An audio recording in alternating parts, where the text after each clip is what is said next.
जय राम जी के मित्रों, गीता अध्याय 2 श्लोक 60 व 61। यततो ह्यपि कौन्तेय पुरुषस्य विपश्चितः इंद्रियाणि प्रमाथीनि हरन्ति प्रसभं मनः तानि सर्वाणि संयम्य युक्ता आसीत मत्परः वशे हि यस्येन्द्रियाणि तस्य प्रज्ञा प्रतिष्ठिता। हे अर्जुन, आसक्ति का नाश ना होने के कारण ये प्रमथन स्वभाव वाली इंद्रियां यत्न करते हुए बुद्धिमान पुरुष के मन को भी बलात् हर लेती हैं। इसीलिए साधक को चाहिए कि वह उन संपूर्ण इंद्रियों को वश में करके समाहित चित्त हुआ मेरे परायण होकर ध्यान में बैठे, क्योंकि जिस पुरुष की इंद्रियां वश में होती हैं उसी की बुद्धि स्थिर हो जाती है। व्याख्या। हम ऐसा अपने जीवन में पाते हैं, जब किसी कीमती या महत्व की वस्तु के दर्शन हमको होते हैं और जिससे हमारी लालसा पूरी हो सकती है, उसको पाने की इच्छा हम करने लगते हैं। लेकिन जब वह वस्तु हमको प्राप्त होती हुई नहीं दिखती या कोई व्यक्ति हमको वो प्राप्त होता हुआ नहीं दिखता, तो हमारे अंदर शुद्धता आती है, व्याकुल हो जाते हैं हम उसे पाने के लिए और अधिक प्रयास करते हैं। और वो प्रयास किसी बहुत बड़े दुष्ट स्तर तक भी जा सकता है, और यही कारण है मनुष्य पाप आचरण कर डालता है।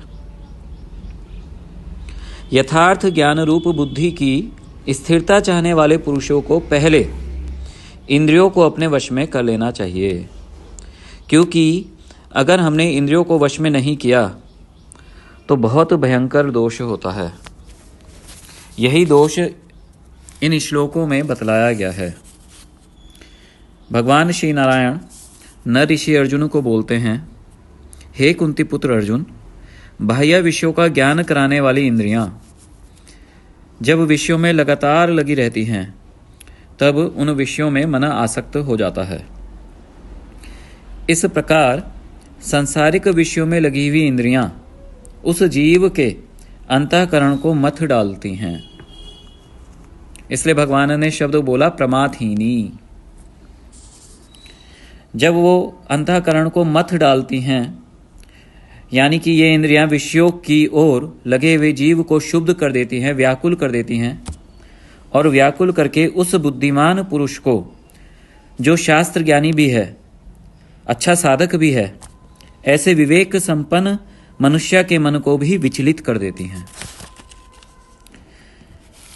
अतः ये बहुत ही गंभीर बात है कि मनुष्य आध्यात्मिक साधना में ऊंचे जाने का प्रयत्न कर रहा है, लेकिन इंद्रियों के द्वारा बाहर का संसार आदि का दर्शन होता है, उसी में किसी वस्तु, स्त्री, व्यक्ति आदि के प्रति उसकी आसक्ति होती है, चिंतन होता है, और मन में वो चिंतन अधिक होने के कारण मनुष्य गलत कार्य कर डालता है। इसलिए भगवान श्री कृष्ण कहते हैं, उन सब इंद्रियों को विषयों से हटाकर वश में करके परमात्म चिंतन में बैठना चाहिए। वेदांत विद्या भगवान श्री नारायण ही मेरे आत्मस्वरूप हैं, मुझमें और उनमें कोई भिन्नता नहीं है। इस प्रकार परमात्मा को अपने से अभिन्न, यानी कि एक मानने वाला होकर ध्यान करना चाहिए। जो इस प्रकार से अभ्यास करके अपने समस्त इंद्रियों को वश में कर चुका है, उसी की बुद्धि स्थिर होती है, प्रज्ञा प्रतिष्ठित होती है, अर्थात वह आत्मज्ञान में स्थित होता है, वही स्थित प्रज्ञा है।